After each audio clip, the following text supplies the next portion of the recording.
देश में नहीं, प्रदेश में भी कृषि का भविष्य पूरी तरह से स्वर्णिम है, सुरक्षित है, क्योंकि ये प्रयोगों से जरा भी संकोच नहीं करते।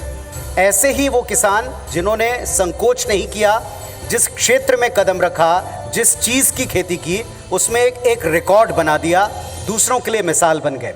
उनके कृतित्व को देखते हुए अब उन्हें हम यहाँ इस मंच पर भुइयां के भगवान 2024 ये सम्मान प्रदान करेंगे। आदरणीय मंत्री महोदय के करकमलों से शुरुआत करते हैं। एक नज़र डालते हैं मुंगेली के किसान तरुण साहू और उनकी जैविक खेती के अभिनव प्रयोग की तरफ। आइए देखते हैं।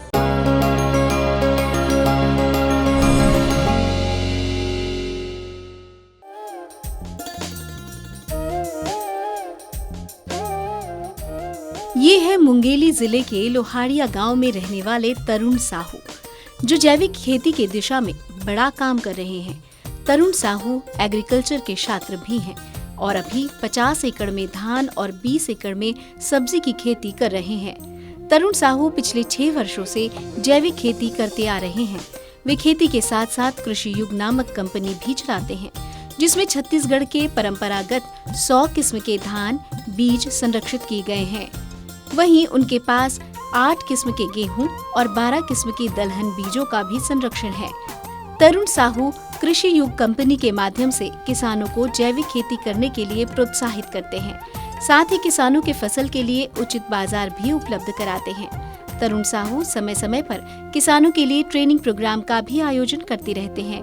उनका सपना है कि जैविक खेती से उगाए फसलों को देश भर में बिखेरा जाए, ताकि लोग स्वस्थ रहें और अपनी परंपरागत खेती को ज्यादा महत्व दें। तरुण साहू को भुइयां के भगवान सम्मान प्रदान करते हुए हमें गर्व का अनुभव हो रहा है।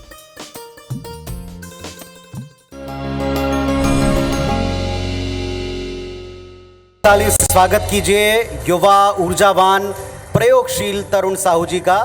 मुंगेली से हमारे बीच इस मंच पर पधारे हैं। जोरदार तालियां बजना चाहिए तरुण जी के लिए।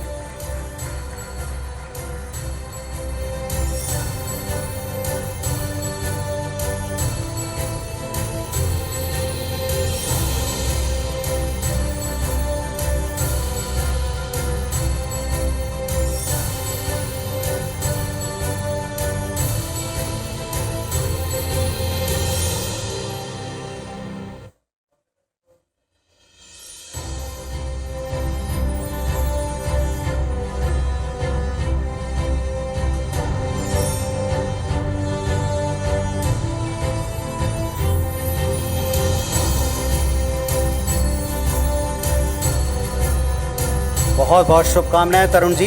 आप चाहते हैं कि आपके कार्य और लोगों तक भी पहुंचे।